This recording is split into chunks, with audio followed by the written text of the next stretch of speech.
Hey friends, welcome to a bonus mini series here on Good God Talks. This series is different from our typical podcast format. It also does not adhere to our typical 8-minute time limit. We're talking with writers about the words they have with God. I'm asking these guests to let us in a little bit more to the behind the scenes of their writing process and the way that they connect with God and how that relates to their writing and how that relates to their walk. The idea for this series actually came out of a project that I have been working on kind of in secret. A Beckoning to Wonder, Christian Poetry Exploring God's Story is coming out March 19th, 2024. And if you're listening to this episode anytime during the month of March, grab your phone and text me at the number 55444. And I want you to text me the word wonder. You'll get a reply from me, and I have free gifts that I will be sending out all month long. There's advanced access to stuff, there's exclusive freebies, there's behind the scenes resources, and also it will alert you to the pop-up episodes in this special series because these episodes are not releasing on our normal podcast schedule. So regular Good God Talks every Tuesday, Thursday, like normal, with those conversational questions to go ask God, and also these special bonus episodes. So again, text me at the number 55444 and send me the word wonder. And now it's time to jump in to today's episode. And my guest is Kristen LaValley. I had a great time talking with Kristen about really the sacredness of suffering and how we can bring our hard circumstances to the Lord. Kristen's latest book released just a few weeks ago, and it's called Even If He Doesn't: What We Believe About God When Life Doesn't Make Sense. I'm excited for you to get to know Kristen through this episode. And so let's get into it. Kristen, I love the way that you bring yourself so honestly and vulnerably to everything that you do. So for anyone who doesn't know you, will you tell us a little bit about yourself? Sure. Just a quick little sum up of who I am. Yeah, So, easy.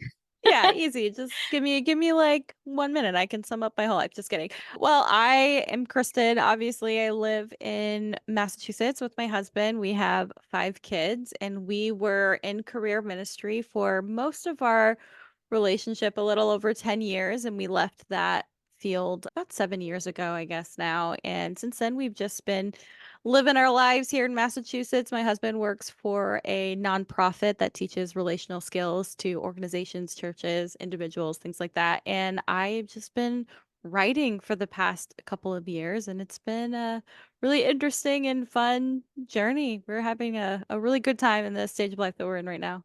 That's awesome. Well, I've been following your writing journey for a long time now. Long time, yeah. Yeah, it's so fun to look back over those things and see what we came from, where we grew through Yeah. things, like all of the fun Yeah. stuff. And you share that so beautifully in this upcoming book, well, this now released book. Will you share just a little bit about even how that started for you and Mhm. what people can expect when they look for your book now?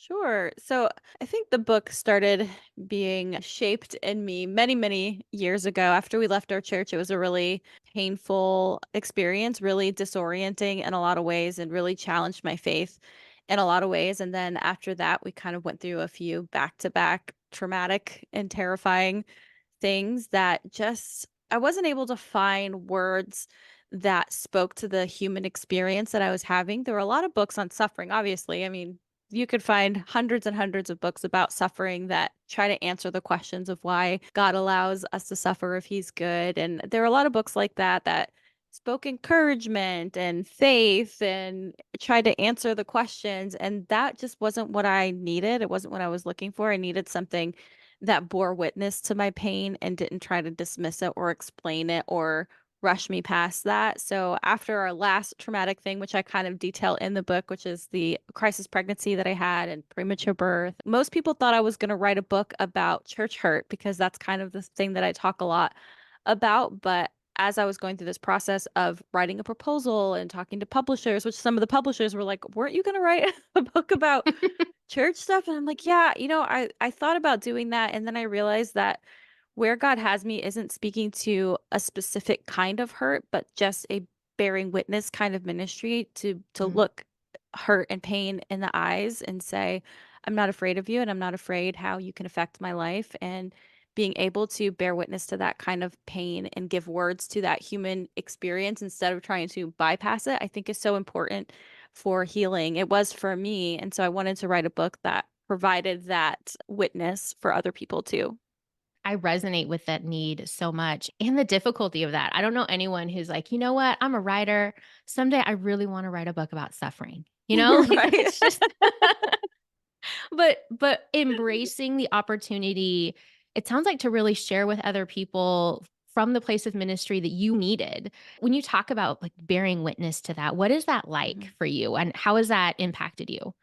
It's being comfortable sitting in discomfort and not being afraid of what someone's pain or what my own pain metabolizes as. Pain management is not always pretty. It can get really messy. And I think the church has a hard time with people being honest about their pain and honest about how that pain affects the way that they view themselves, the way that they view God, the way that they view the church. But it's just the reality of going through a painful thing is that sometimes it's going to challenge what you believe and challenge what you think and challenge how you understand the world.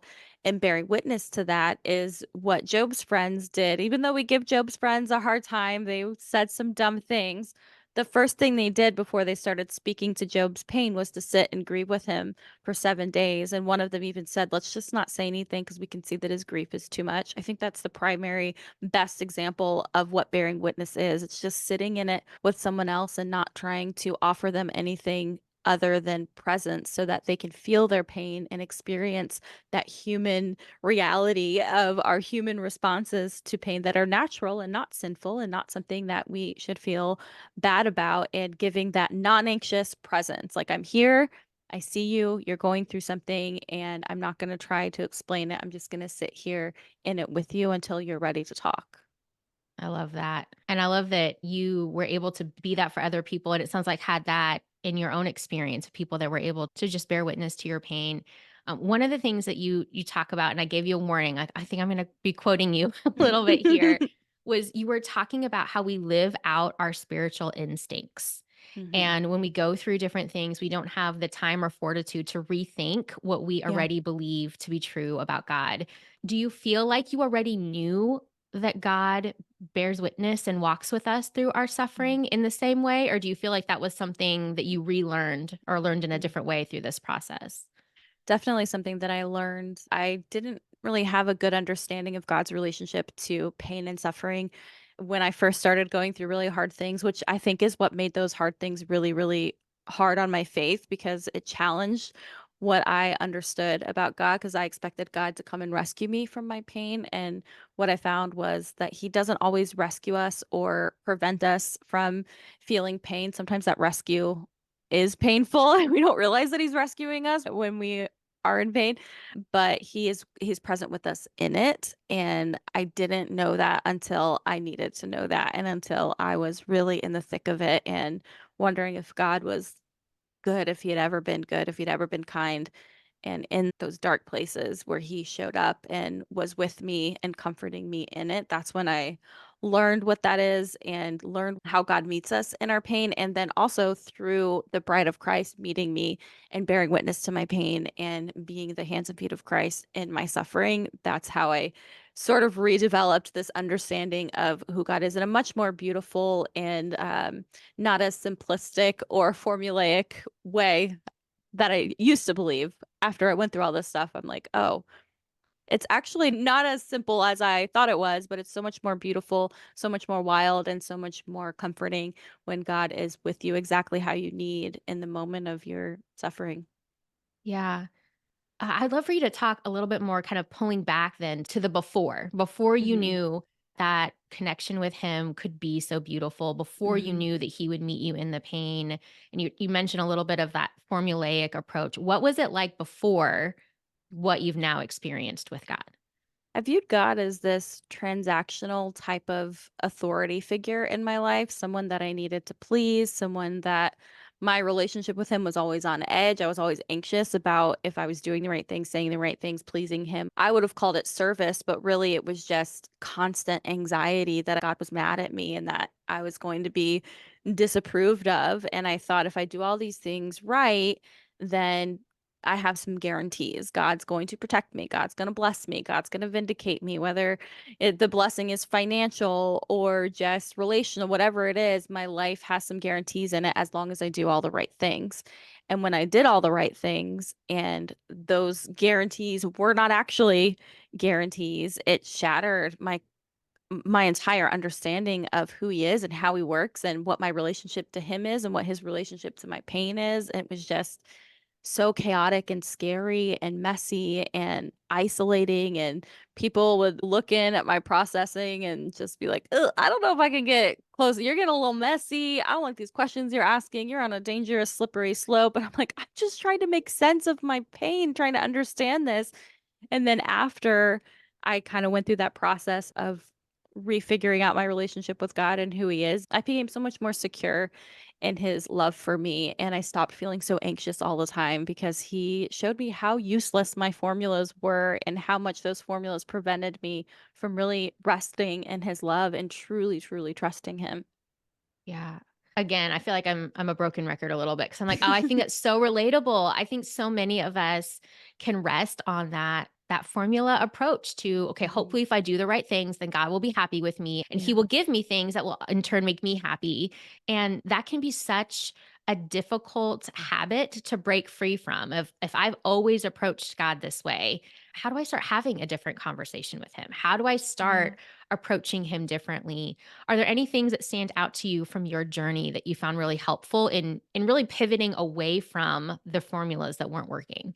Really engaging with my pain and being honest, I think is the best thing that I did. When I stopped being afraid that my honesty would cost me my eternity, I got really, really messy with God for a little while there, and I didn't feel rejected. I felt invited in with my strong emotions and my anger and what other people may have called bitterness. I just didn't care anymore. I got to the point where my faith was so fractured that I didn't care if I lost my faith. I just needed to get through what I was getting through because it was a mental health crisis because of how much my identity had been wrapped into my faith. When that fell apart, my entire self-worth, the way that I viewed myself, the way that I interacted with the world, my family, my husband, everything was falling apart and I needed to move forward. And I could have doubled down and just said, I'm not going to engage with this at all and just stick to what I know, stick to what I believe. It doesn't matter what I'm feeling. It doesn't matter what's going on around me. I'm just going to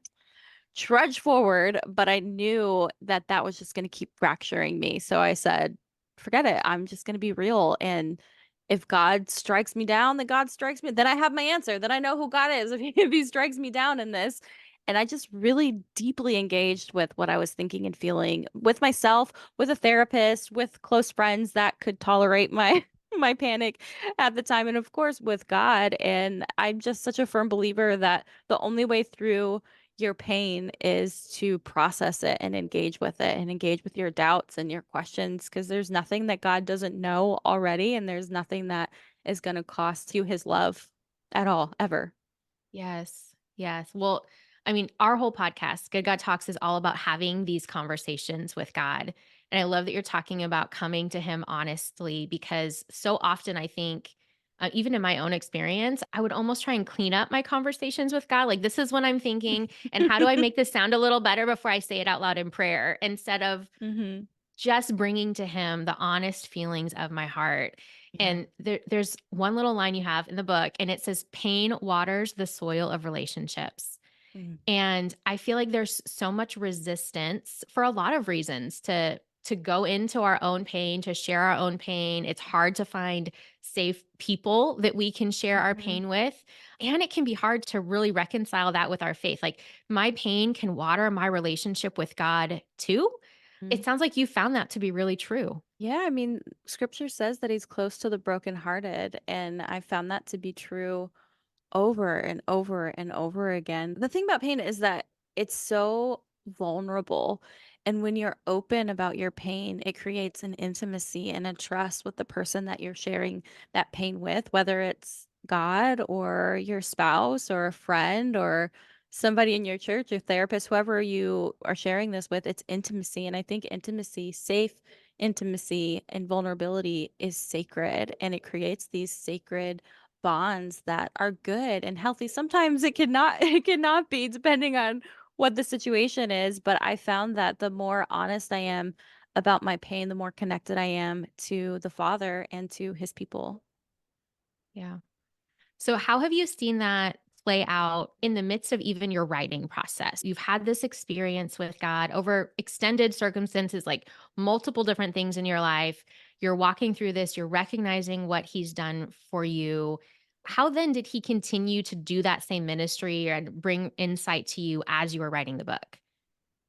Oh, that's a good question. The writing process for this specific book was really, really brutal. It was cathartic, but I had never processed the whole story of like everything that we went through from the church to the girl. I had never processed it in a linear way. I had talked about it sporadically or like talked about an emotion I was feeling, and then you talk about what happened or whatever. You process things in chunks. You don't ever really process things linearly. So this was the first time I sat down and thought about it, thought about the details of what happened and then how that affected me, how I felt, how I reacted to the world around me during that time. So it was really a cathartic release of those things, but it was also really emotionally draining and it was just kind of spiritually maybe revelatory is the best word because by writing it down I could see where God had been moving in all of these pieces that I maybe didn't notice before or hadn't remembered that I noticed. And being able to see God's hands in and out of my story throughout all of this was this really emotional reminder of how present God was and is with me all the time. And when I notice and when I don't notice, looking back and not thinking at the time I need to mark this down, but then writing it down later was just man, it was a really intimate and vulnerable writing process. I took a lot of naps, a lot. Sometimes I I'd love write for that. like 2 hours and sleep for the rest of the day because it was just so like, whoa, that was a lot. Yeah, well, you're pouring your heart out on paper, and Yeah, I mean, it really sounds like you're also experiencing more of God's heart for you in that process, like, definitely. you're sharing your Yeah, hearts with each other in that. yeah, for sure. That's beautiful. So would you I'm like, I'm not saying would you recommend that anyone just, like, writes a book when they're going through this kinda journey, but would you recommend, like, journaling? Would you recommend, like, getting Yeah. something out on paper to aid that back and forth conversation with God?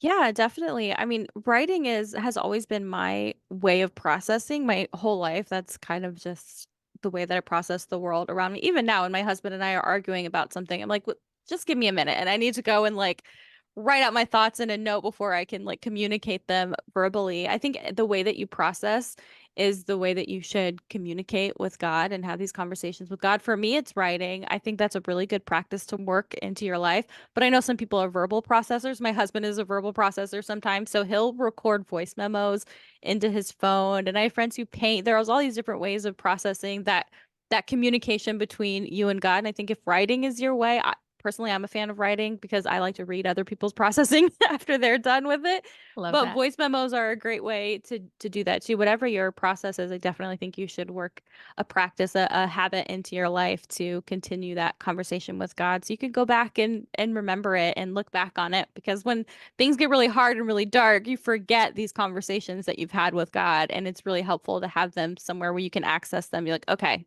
you came through for me before. You're gonna do it again. Yes. Oh, I feel like we see that in the Psalms so much. David Yeah. is like, "Oh my gosh, everything is awful. Woe, like death, like all of this stuff." And then he's like, "Oh, but your unfailing love pursues me. Like your steadfast kindness." And it's almost Yeah. that I remember you, Yeah. Lord. I can see how Yeah. you were this way. I can see how you are this way, even in these circumstances. God made each of us uniquely and on purpose. And Mhm. so taking the way that you process and letting that become a habit that you bring into the way that you talk with God can be so life-giving. I think even sometimes we can over spiritualize that of like praying is me with my hands folded and my head down Right. and there's worship music, but like talking with God is talking with God, and it can be in a voice Yeah. memo, and it can be as you're creating something beautiful or as you're out loud in your car by yourself, just engaging that dialogue into Yeah. this two-way conversation with God. One of the other things I love that I hear come through on your Instagram posts, I hear come through in the way you're talking about stuff now and in the book is how much the way we view God affects everything else. There's beauty and value in sitting with the questions and not just Mhm. going with the way I've always viewed God. Because even as those who love God and who are able to recognize his loving care, even in hard things, there's still more that he wants to share with us about who Mhm. he is and what he's like. So if Mhm. someone is going through a hard time, and they're like, I don't even know how to notice God in the middle Mhm. of this. I can see Yeah. him in the good, but how do I see him in the hard? How would you encourage them? It's hard to begin the practice of noticing. It can feel a little I don't know, maybe disingenuous or like you're looking for God and you're trying to like fabricate his presence. But I think God is really specific for us sometimes. And of course, he speaks in general ways and he speaks in, a way that everybody can listen and understand. But I think he speaks really specifically to us too. And it helps to start the practice and to just pay attention to what's happening in your day. I always wake up and pray. Like one of the first things I say to God every day is help me to notice you today. And anytime I get this little, just sometimes it's just like a little like that feels like Jesus, I'll just take out my notes app and put a little quick note in my phone. And the more that you build that practice when things aren't hard, the more you can default to it when things are hard. So I always start by saying, if you have never started this practice before, borrow from other people's testimonies or other people's Ebenezer stones. People tell stories all the time of how God showed up for them in specific ways.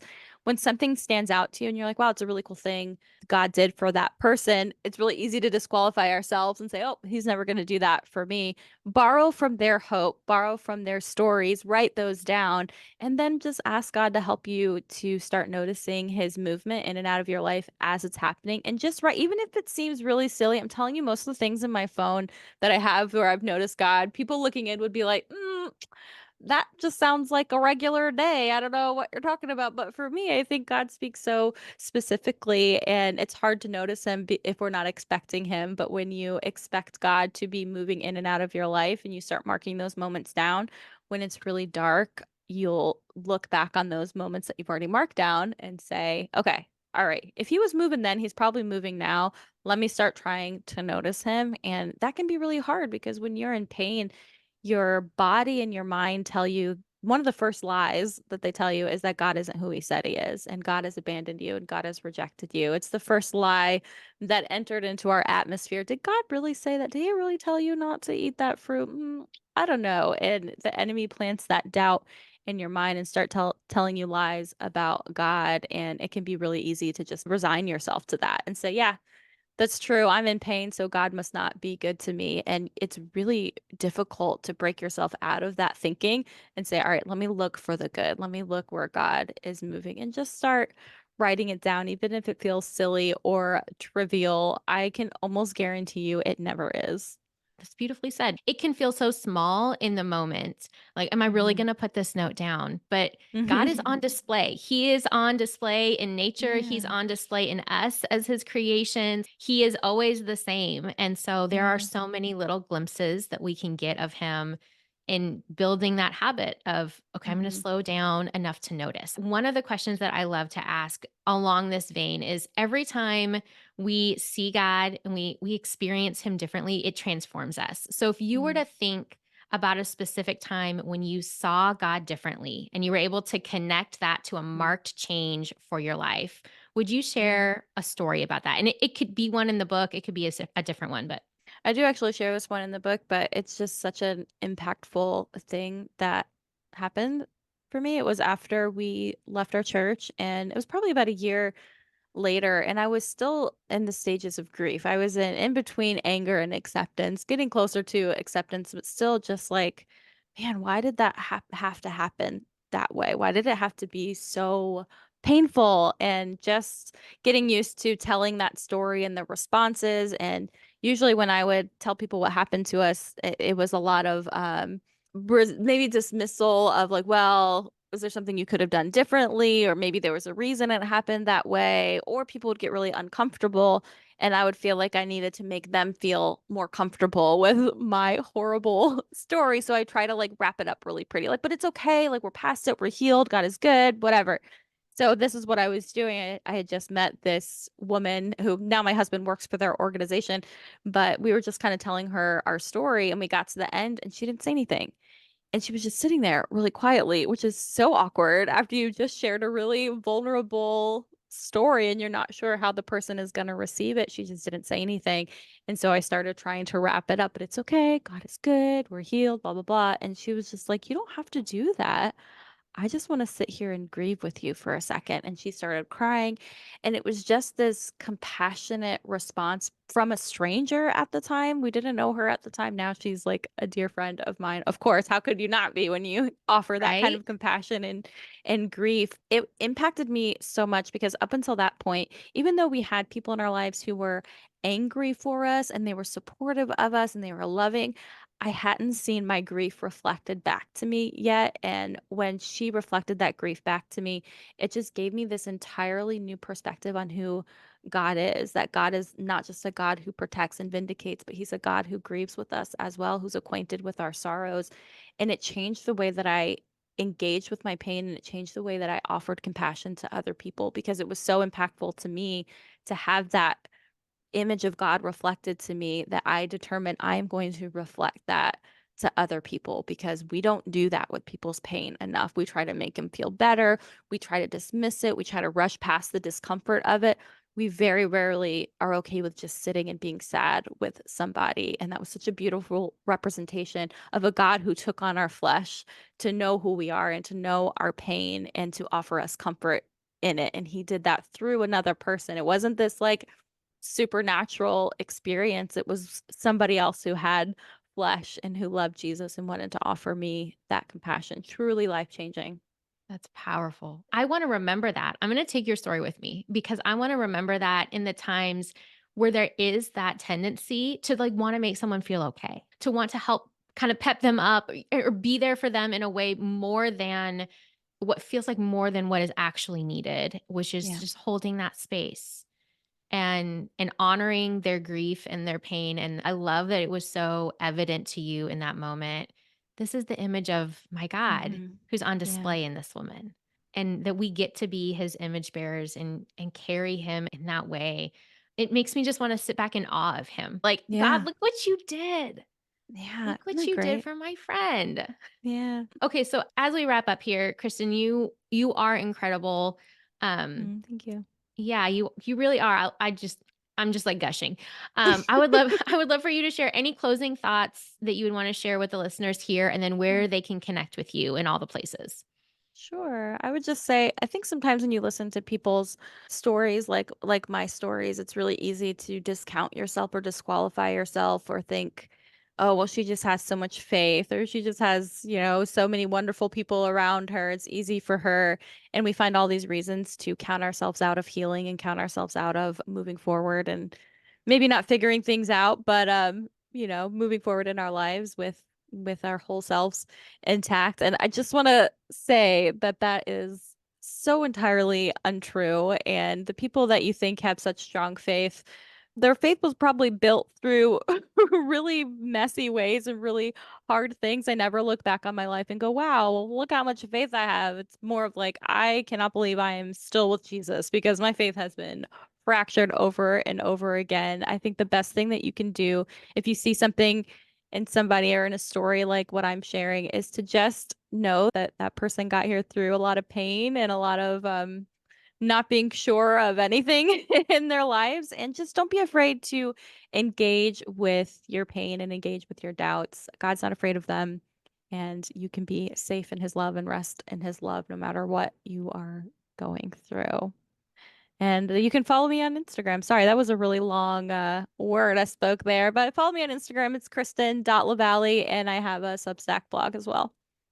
Well, that's awesome. And it was perfect. If you're going through a hard thing, anyone who's walking in the beauty of faith is walking through and has walked through hard things. And we can trust God with that. Thank you so much, Kristen. Well, I know I was really encouraged by this conversation, and I'm believing that you were too. There are links in the show notes for all the places you can connect with Kristen and find her book, even if he doesn't.